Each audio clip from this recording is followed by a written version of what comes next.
Una muy hermosa bendición el poder estar con ustedes en esta tarde.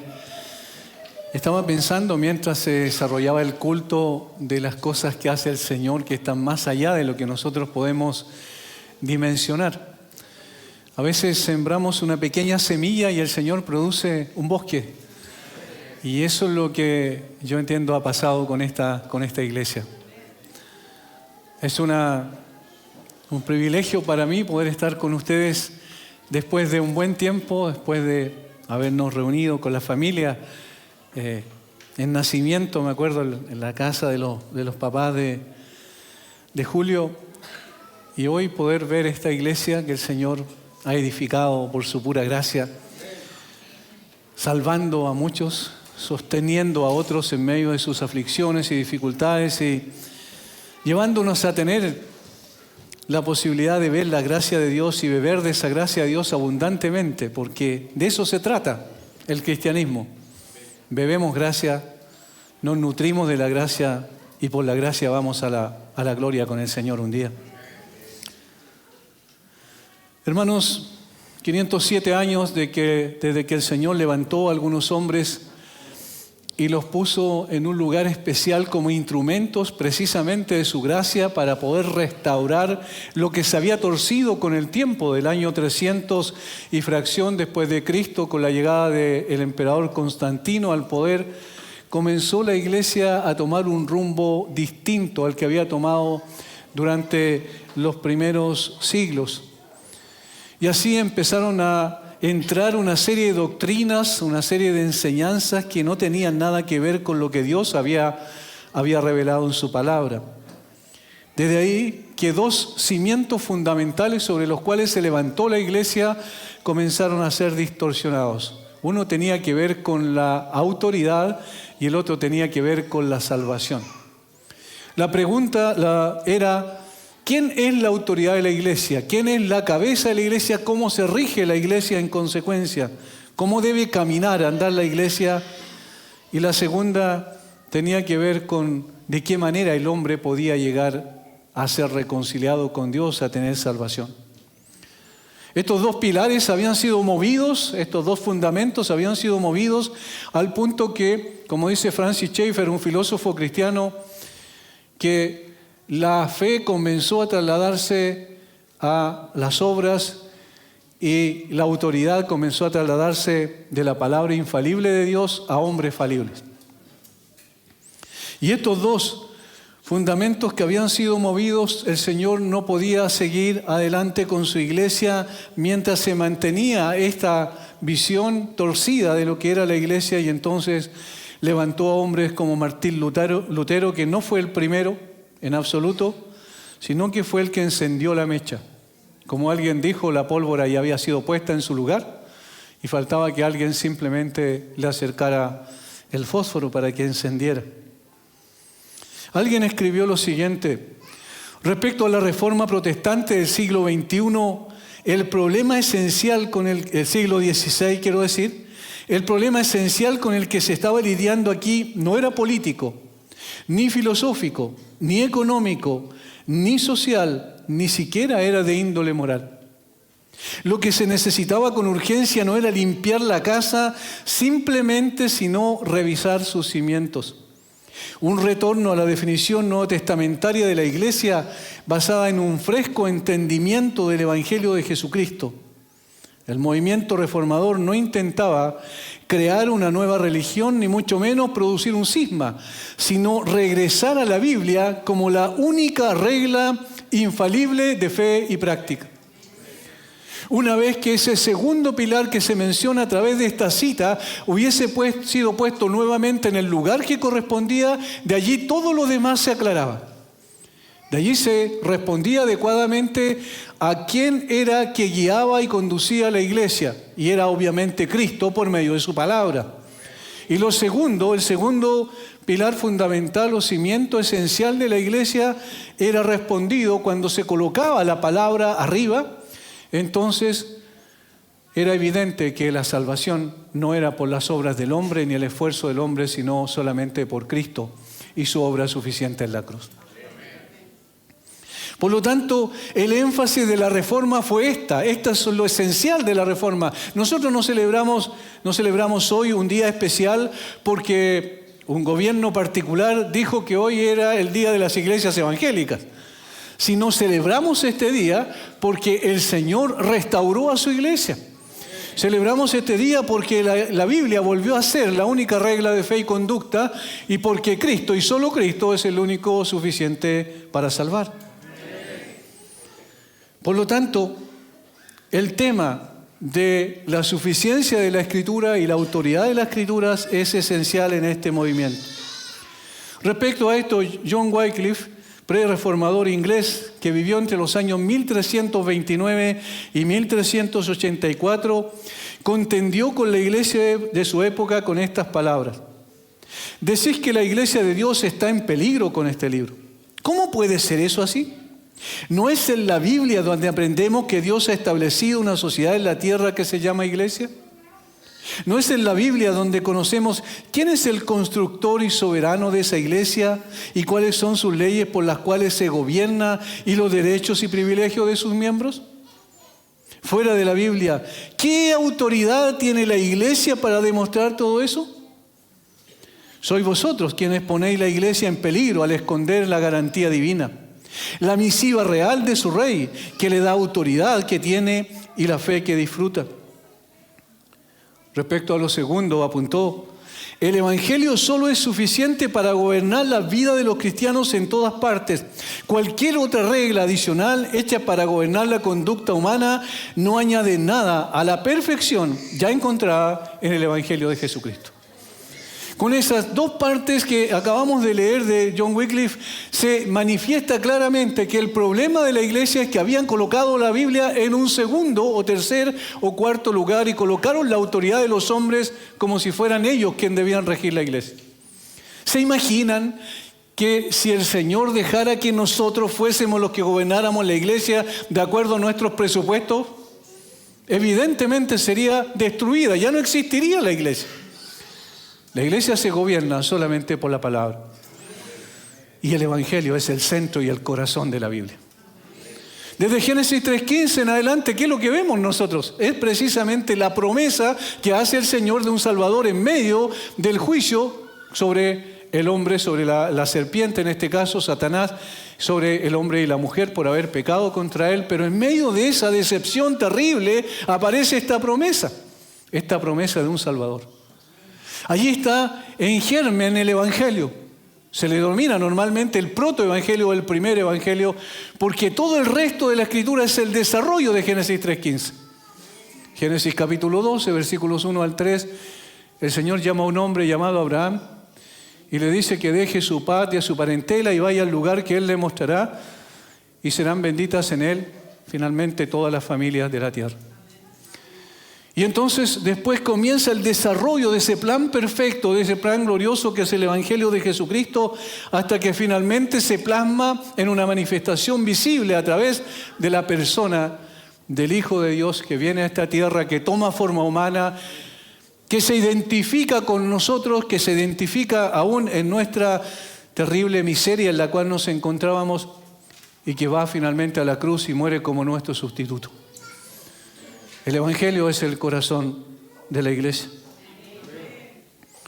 Por tanto, lo que nosotros debemos recordar en este tiempo es eso.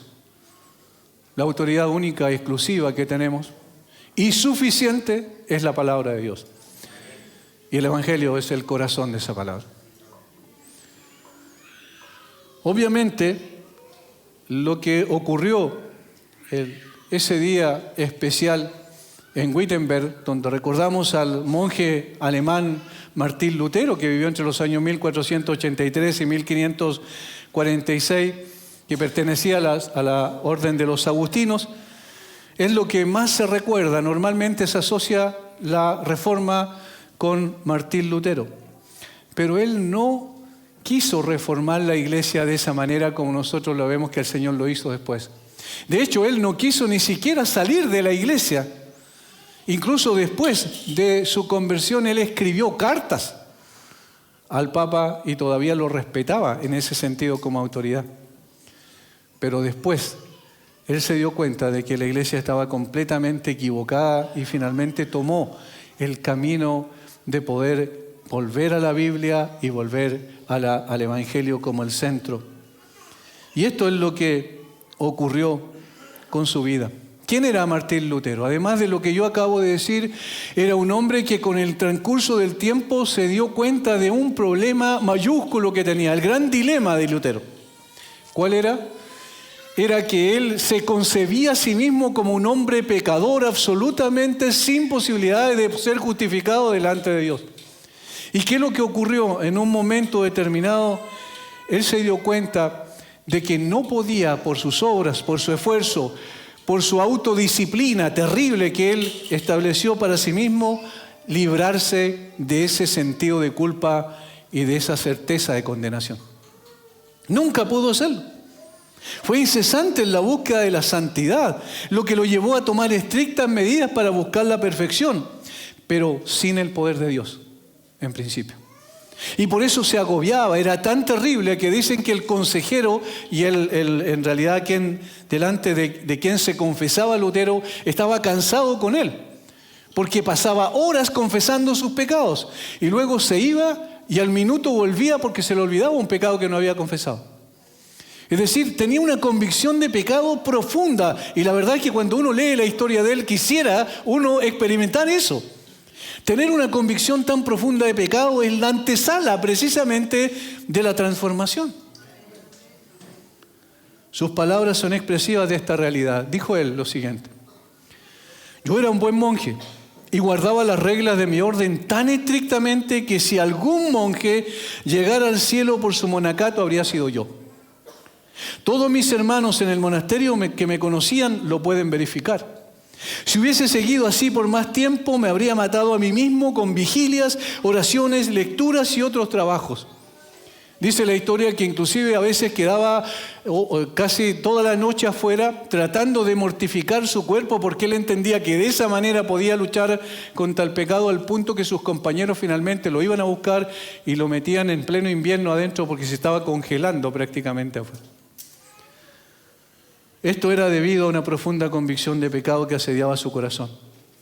En una ocasión, cuando estaba celebrando su primera misa como sacerdote, cuando tenía que decir las palabras de consagración para que el pan se convirtiera, transubstanciación significa eso, se convirtiera en la sangre y el cuerpo de Cristo, se quedó paralizado sin decir palabra alguna. Luego explicó la razón por qué ocurrió. Y él dijo lo siguiente: ante estas palabras yo me quedé estupefacto y aterrorizado. Pensé para mí mismo, ¿con qué lengua yo voy a dirigirme a tal majestad si todos los hombres deberían temblar aún ante la presencia de un príncipe terreno? ¿Quién soy yo para levantar mis ojos o mis manos hacia la majestad divina? Los ángeles lo rodean. Uno solo de sus movimientos hace temblar la tierra y yo, un miserable y pequeño pigmeo, diré: yo quiero esto y pido aquello. Porque yo soy polvo y ceniza, lleno de pecado, y estoy hablándole al Dios vivo, eterno y verdadero. ¿Notan una cosa? Tenía un concepto correcto de Dios. Sabía que Dios es absolutamente santo y no puede permitir el pecado. Y él estaba lleno de pecado. Y él dice: ¿cómo yo le voy a dar órdenes a Dios? Diciéndole: ven ahora a esta oblea, ¿cierto?, al pan, para convertirla en el cuerpo, la sangre y la divinidad de Jesucristo. Porque eso es lo que hace el sacerdote en el altar. Y eso es la doctrina católica romana. Es increíble eso, porque él nunca dejó de mirar al Señor, de buscar al Señor, de anhelar al Señor, pero había un obstáculo insalvable que era su pecado. Nunca pudo luchar y tener victoria con él.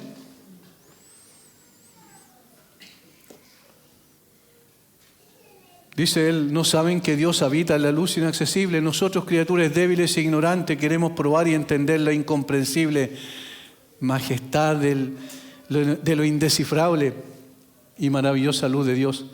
Nos preparamos y nos acercamos. ¿Qué hay extraño entonces que esa majestad nos sobrecoja y nos quebrante? Y así luchó por varios años con esta situación. R.C. Sproul dice: Lutero había estudiado la ley del Antiguo Testamento, conocía las demandas de un Dios puro y santo, y eso lo estaba volviendo loco. El genio de Lutero dilucidó un dilema legal que no pudo resolver. Parecía no haber solución posible, como dijo hace un momento el pastor Julio, cuando mencionó que ¿cómo un Dios justo puede perdonar a un hombre injusto? ¿Cómo un Dios santo puede declarar justo a un hombre que es un delincuente espiritual y que necesita ser condenado? ¿Cómo puede perdonarlo? ¿Es posible que esto llegue a ser una realidad? Y obviamente él se encontró con el problema insalvable de su pecado delante de un Dios santo. Pero llegó un día especial, se le llama la experiencia de la torre. Y el Señor lo confrontó con su palabra directa. Él había enseñado muchas veces en la cátedra de Romano, en la universidad, pero nunca había entendido este texto que tenemos nosotros como lema en el día de hoy.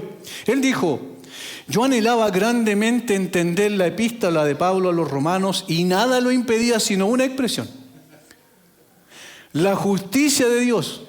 Porque yo pensaba que se refería a la justicia donde Dios es justo y trata justamente castigando al injusto.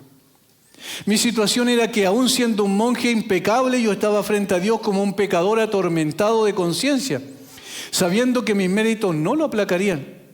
Como resultado, yo no amaba a un Dios justo y airado, más bien lo odiaba y murmuraba contra él. Sin embargo, me aferraba al querido Pablo y tenía un gran anhelo por saber de qué estaba hablando. Noche y día yo reflexionaba hasta que vi la conexión entre la justicia de Dios y la declaración que el justo por la fe vivirá. Entonces entendí que la justicia de Dios es esa justicia por la cual, a través de la gracia y la pura misericordia, Dios nos justifica por la fe.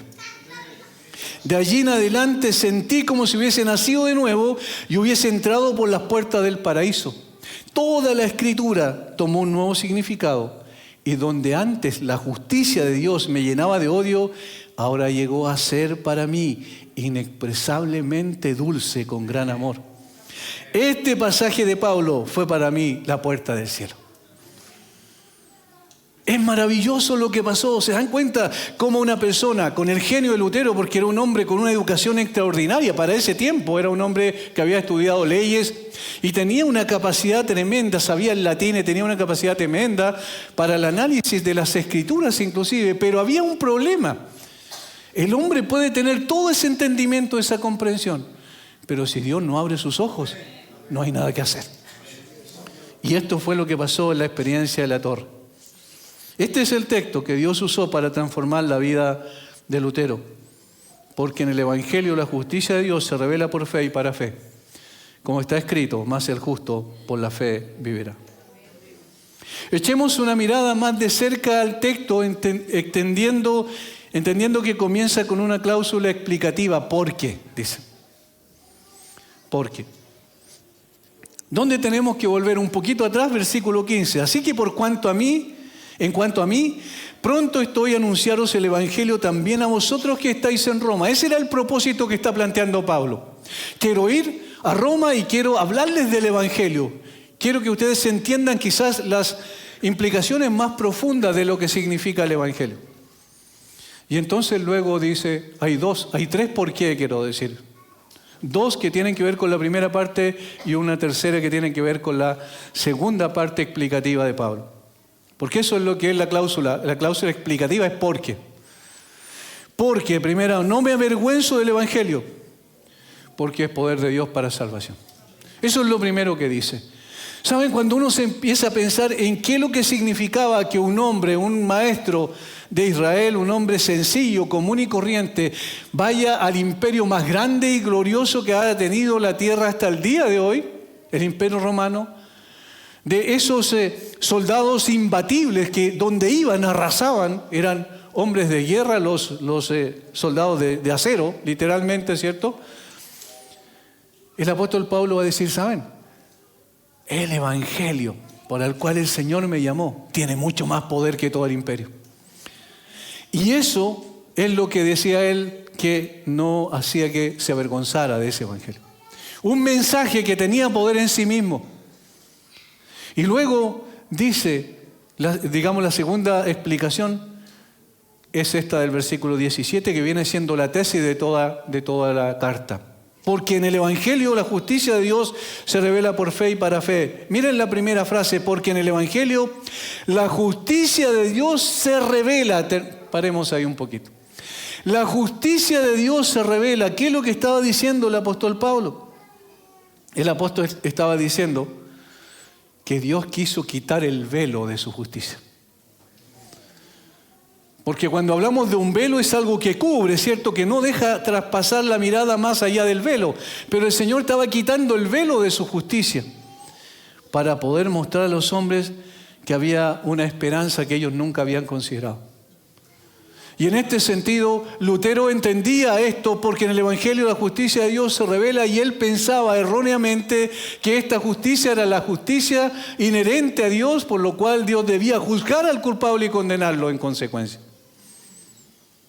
Y esto es lo primero que yo quiero que veamos. El Evangelio revela la justicia de Dios. ¿Cómo lo revela?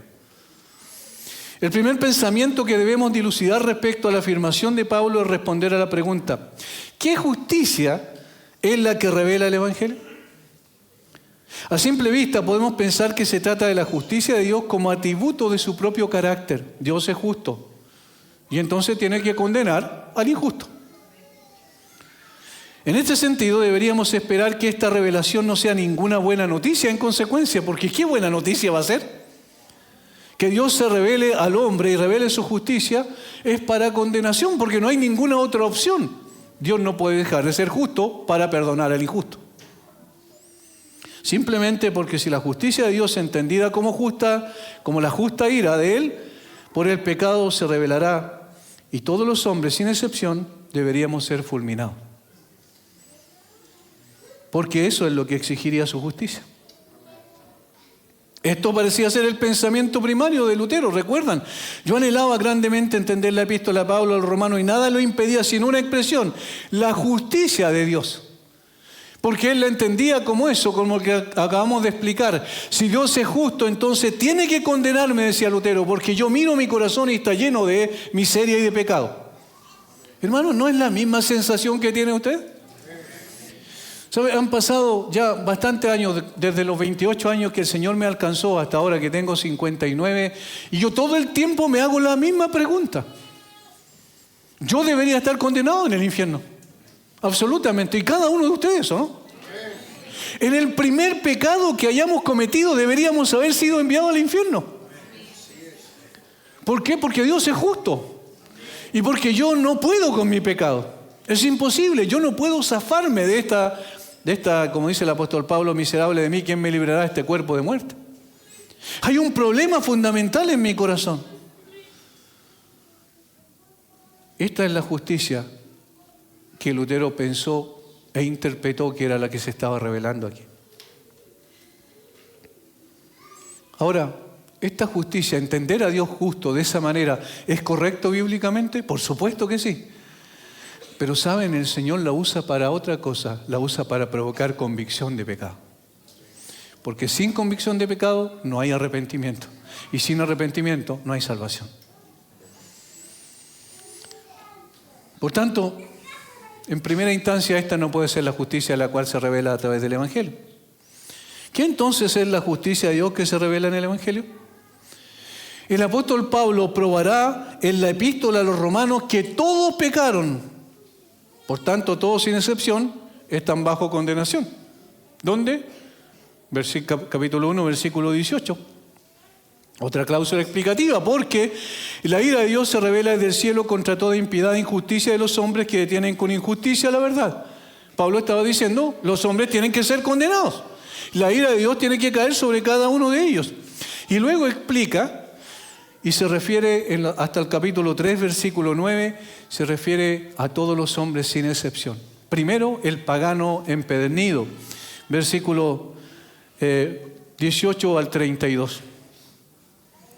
Luego habla de que las personas moralmente distinguidas en la sociedad también están bajo la misma condición. Capítulo 2, versículos 1 en adelante hasta el 16. En tercer lugar, habla de los religiosos, de esas personas que dicen y conocen la ley, tú te jactas de la ley, dice, está hablando particularmente a los judíos, a una persona distinguida desde el punto de vista religioso. Romanos 2, 17 al capítulo 3, 9. ¿Qué es lo que está explicando ahí? Que todos están bajo pecado. No hay nadie que pueda salvarse como Lutero lo entendió bien en su propia vida. Y termina con esas palabras terribles que muestran la incapacidad total del hombre de poder salvarse por sí mismo en el capítulo 3, versículo 10.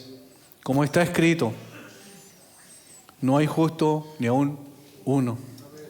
No hay quien entienda, no hay quien busque a Dios. Todos se desviaron, a una se hicieron inútiles. No hay quien haga lo bueno, no hay ni siquiera uno. En cuanto a conocimiento espiritual, no hay nadie quien entienda. En cuanto a justicia, no hay justo ni aún uno. En cuanto a utilidad, todos se desviaron y todos son inútiles. En cuanto a bondad moral, todos fracasamos rotundamente. Una vez que hace esa síntesis de lo que estaba diciendo antes, finalmente termina diciendo que, versículo 19, sabemos que todo lo que la ley dice, lo dice a los que están bajo la ley, para que toda boca se cierre y todo el mundo quede bajo el juicio de Dios. Ya que por las obras de la ley ningún ser humano será justificado delante de él, porque por medio de la ley es el conocimiento del pecado. No hay nada que hacer, está diciendo. Cerremos, bajemos la cortina y ya no hay esperanza. Así debía ser. Con justicia Dios debía condenarnos. Sin embargo, lo que el mundo no podía hacer y lo que el hombre no podía hacer con su esfuerzo, Dios lo hace por su misericordia.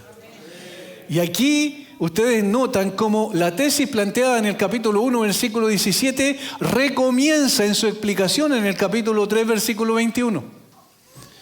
Pero aparte de la ley se ha manifestado la justicia de Dios testificada por la ley y por los profetas. Leamos el versículo 17 del capítulo 1 y luego el versículo 21 del capítulo 3, porque ahí hay coherencia. Fíjense. Porque en el Evangelio la justicia de Dios se revela por fe y para fe, como está escrito, mas el justo por la fe vivirá. Pero ahora, aparte de la ley, se ha manifestado la justicia de Dios. ¿Ven que retoma nuevamente el tema? Testificada por la ley y por los profetas. La justicia de Dios por medio de la fe en Jesucristo para todos los que creen en Él, porque no hay diferencia, por cuanto todos pecaron y están destituidos de la gloria de Dios, siendo justificados gratuitamente por su gracia mediante la redención que es en Cristo Jesús. Esto es lo que hace el Señor. Esta es la justicia que se está revelando. ¿Lo pueden captar? Esta es la justicia gloriosa que viene en la persona del Señor Jesucristo. Esta es la justicia perfecta de aquel que cumplió la ley absolutamente y en perfección absoluta. Esta es la justicia que el hombre necesita. De lo contrario, está sin ninguna esperanza en este mundo. Si el Evangelio nos dicta su sentencia de impotencia, es solo para dirigirnos a su provisión de gracia salvadora. La primera noticia es mala. Eres impotente delante de Dios, estás perdido, tu pecado te condena. Dios va a derramar su ira sobre ti. Como decía Jonathan Edwards, que era una especie de espada de Damocles que estaba pendiendo sobre la cabeza de cada uno de los seres humanos hasta que finalmente esos seres humanos iban a caer fulminados por la ira de Dios. Pero ¿qué es lo que hace el Evangelio al desnudar eso? Es maravilloso esto. Lo que hace es dirigirnos, redirigir nuestra mirada y dice, no mires más a tu corazón. Mira a la cruz de Cristo. Allí está la necesidad satisfecha. Él es el que hizo la obra que para ti es imposible. Por eso nos conduce a la gracia salvadora. Esta posición ha sido asegurada por la mediación de Cristo, a quien Dios dio para que fuera el Salvador del mundo. Cada exigencia de la ley fue satisfecha en su vida de obediencia. Y Él se entregó por nosotros para llevar como nuestro representante y sustituto la pena de nuestra desobediencia. Para que todo lo que la ley pudiera reclamar de nuestras manos se cumpliera de manera infalible y completa. Hermanos, no es solo la muerte de Cristo, es también la vida de Cristo. ¿Lo notan? Porque en la vida de Cristo Él cumplió perfectamente la ley que se demandaba de nosotros, pero nosotros fracasamos rotundamente y Él la cumplió en perfección. Y entonces ahora Él podía decir, ahora puedo estar libre para poder manifestar mi misericordia en lugar de mi ira sobre estos que merecían justamente la condenación. Ahora, evidentemente, que no era suficiente con que el sustituto viviera una vida perfecta, pero era fundamental que lo hiciera. Sin embargo, no era suficiente porque la pena tenía que cumplirse. Y aquí está la respuesta al dilema de Lutero. ¿Cómo puede un Dios justo perdonar a un hombre injusto? Bueno, solamente cumpliendo la condena que requería la justicia de Dios. Pero lo más maravilloso es que el mismo Señor que establece esa pena es el mismo que coloca a su Hijo para que Él la cumpla en nuestro lugar. Hermanos, esto es cristianismo. Es simplemente esto, cristianismo. Mira, el Hijo de Dios Santo, perfecto, cumplió todo lo que tú no podías cumplir, vivió la vida perfecta que tú no pudiste vivir para morir en la cruz definitivamente en tu lugar y darte el privilegio de ser llamado Hijo de Dios. Esto es lo que somos hijos de Dios y yo siempre digo lo mismo, no hay un título más glorioso que ese. Porque todos los demás títulos que tenemos nosotros mismos, los pastores, algunos llaman hoy obispos, otros le llaman apóstoles, ¿cierto? Más allá de cualquier título humano con el cual engrandecemos al hombre, en realidad está este título. Mirad cuál amor nos ha dado el Padre para que seamos llamados hijos de Dios. ¿Y saben por qué? Por Jesucristo. Gracias a su obra sublime. Y por eso es que Romanos 1, la primera frase, lo que está diciendo Pablo es que en el Evangelio la justicia de Cristo se revela, se hace visible, se hace palpable. Y entonces, cuando ya pagó nuestro sustituto, el Señor nunca exigirá de nosotros que volvamos a pagar, porque su justicia ha sido satisfecha. Entonces la justicia de Dios que se revela es esa única justicia de Cristo, la que Él afectó por nosotros en su obediencia hasta la muerte, para establecer una base válida para la justificación del pecador. Y esto es lo que celebramos hoy y todos los días de nuestra vida.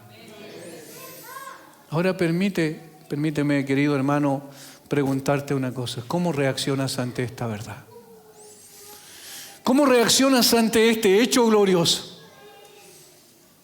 ¿De qué manera en tu vida esto ha tenido un impacto transformador? Porque eso tiene que ser. Imagínate sabiendo que tú debías ir al infierno, hoy Cristo muere por ti y paga por tu pecado. Pero ¿qué estás haciendo hoy? ¿Cómo estás viviendo? ¿O es simplemente el hecho de tomar un sistema religioso, adoptar ciertas costumbres, ciertas tradiciones, venir de vez en cuando a la iglesia, leer tu Biblia de vez en cuando y todo esto, y eso es suficiente? En realidad, todos los días de nuestra vida deberíamos estar levantando nuestras manos al cielo y adorando al Dios que hizo esto. Esta no es idea de hombres, es el plan de Dios. Los ateos y los incrédulos, los agnósticos, nos acusan de que ¿cómo puedes creer en una cosa así? A nadie se le hubiese ocurrido un plan de esa naturaleza. Efectivamente, porque no es nuestro plan, es el plan de Dios. Y solo en su mente perfecta Él pudo concebir esta realidad.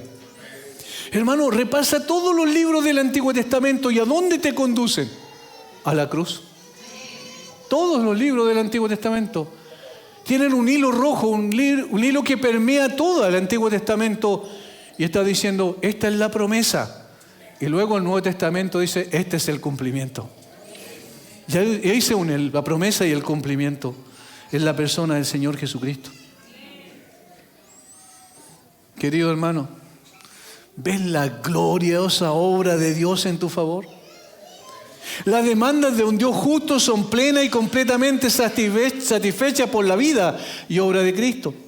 De tal manera que ahora ese Dios justo es libre para manifestar su perdón a todo aquel que se refugia en Cristo, puesto que la justicia del Hijo de Dios viste al pecador culpable con su ropaje de justicia. y lo hace, lo declara justo delante del tribunal de Dios. No de un pecado, no de muchos pecados, sino de todos, absolutamente todos los pecados pasados, presentes y futuros. Y por eso ninguna condenación hay para los que están en Cristo Jesús. ¿Por qué? Porque la justicia de Dios se revela en ese evangelio glorioso. Y esto fue lo que entendió Lutero. Y vio la conexión que había entre la justicia de Dios y el justo por la fe vivirá. Hermanos queridos, la invitación hoy es a que revises tu corazón. La invitación es a que frente a esta realidad maravillosa y que nosotros nos regocijamos en él, que ahora tú llegues a pensar, ¿qué significa entonces ser un creyente? ¿Significa tener un montón de doctrinas correctas en tu cabeza? ¿O significa que vas a vivir para la gloria de Dios? Y querido hermano, muchas veces uno conoce esos términos y dice, todo sea para la gloria de Dios, ¿cierto? Cantamos y decimos que sea para la gloria de Dios. Nosotros predicamos y decimos que sea para la gloria de Dios. Tú haces algo y dice que sea para la gloria de Dios. Pero ¿no es verdad que en el fondo de tu corazón también quieres gloria para ti? ¿Siendo sinceros? ¿No es verdad que el reconocimiento también nos dice a nuestro ego que bien lo hiciste? ¿Por qué? Si tú eres simplemente un instrumento. ¿Por qué? Si tú eres simplemente alguien que Dios ha usado por gracia para que su gloria sea evidente. Cuando tú miras la cruz, ¿sabes lo que pasa? En ese momento, cuando miras la cruz, se acaba tu ego, tu orgullo es aplastado, porque tú no hiciste absolutamente nada. Todo lo hizo Cristo por ti. Todo lo hizo Cristo por ti. Ahí debe estar puesta nuestra mirada. Nuestra mirada debe estar puesta en lo que Cristo hizo.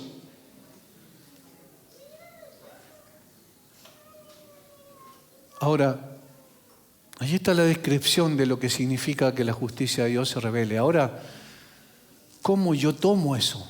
¿Cómo yo lo hago mío? Eso es lo que Lutero también entendió. La justicia de Dios revelada por fe y para fe. Habiendo considerado cuál es la justicia de Dios que se revela en el Evangelio, ahora continuamos con el desglose de la declaración. La justicia de Dios es revelada en el Evangelio por fe y para fe. Esto explica la manera en que los seres humanos se pueden apropiar de esa justicia que se revela en el Evangelio. Algunas personas incluso dicen, bueno, tú dices que no es por obras, pero la fe es una obra tuya en definitiva. ¿Es así? ¿Es obra mía la fe? Esta parte de la declaración del apóstol deja en evidencia, en primer lugar, que la justicia que se revela en el Evangelio no se alcanza por esfuerzo humano. No se alcanza por esfuerzo humano, porque así como procede de Dios, es impartida por Dios, se debe tomar como un regalo de Dios. Por eso, entendemos entonces que la fe son las manos que se extienden como la del mendigo para recibir lo que nunca mereció. Eso es la fe. Una de las bienaventuranzas, la primera dice, bienaventurados los pobres de espíritu. Para los griegos habían dos palabras para describir a alguien pobre. Una era por una persona que se empobrecía circunstancialmente porque perdía su trabajo y no tenía momentáneamente para ganarse la vida. Esa era una palabra. Y la otra palabra que utilizaban los griegos significaba literalmente mendigo, alguien que estaba en la bancarrota absoluta y que nunca tenía la capacidad de poder zafarse de esa condición. Y esa es la que se traduce como bienaventurados los pobres en espíritu. En otras palabras está diciendo bienaventurados los mendigos espirituales, aquellos que no tienen ninguna capacidad de poder zafarse de su condición y lo único que pueden hacer es sentarse en la acera, levantar sus manos y decir, dame algo. Y esto es lo que es la fe. Simplemente tomo lo que Dios ha hecho por mí, pero todo eso está listo, está completo, está perfeccionado El Señor lo dijo claramente en sus últimas palabras, ¿cierto? Consumado es. Yo tomo lo que está consumado y lo hago mío por la fe. Pero esa fe también es don de Dios. Y entonces, ¿quién debe llevar la gloria en todo esto? Cuando llega a ser nuestro, se debe enteramente, esta salvación a la fe que se apropia de Cristo y descansando en Él, entonces nos confiere sus prerrogativas. Somos hallados en Él no teniendo nuestra propia justicia, dirá el mismo Pablo en su carta a los Filipenses. De tal manera que la fe se convierte en las manos, como dije, del mendigo y recibe lo que Dios le ha dado gratuitamente. A partir de allí, todo aquel que cree en Cristo, entonces, es declarado justo. Una explicación al margen. No dice es hecho justo, es declarado justo. No sé si entienden la diferencia. Ser declarado justo delante del tribunal de Dios. Ninguna condenación, lo que merecíamos, hay para los que están en Cristo Jesús, porque Cristo murió ya y pagó por nosotros. Pero el proceso de transformación y de perfeccionamiento en justicia, ese es lo que llamamos el proceso de santificación. Y por eso dice, por fe y para fe. Lo segundo tiene que ver con esa transformación. Y es maravilloso eso, porque el Señor no solo nos salva, sino también nos va transformando paso a paso. A mí me gusta verlo de esta manera. El Espíritu Santo utiliza como un gran escultor el cincel de la palabra de Dios para ir modelando en nosotros el carácter de Cristo. Y eso lo hace por fe también. Es decir, nosotros lo vemos así, mirando como a cara descubierta, como en un espejo, la gloria del Señor, somos transformados de gloria en gloria, conforme a la imagen. Y eso es lo que nosotros necesitamos. Cada creyente pasa por ese proceso y necesita ser pulido. El Señor debe quitar muchas cosas en lo que está haciendo en nosotros para que finalmente nos parezcamos cada vez más a nuestro Señor Jesucristo. Todo esto es solo por fe y es solo gracias a esa convicción que el Señor coloca en nuestro corazón.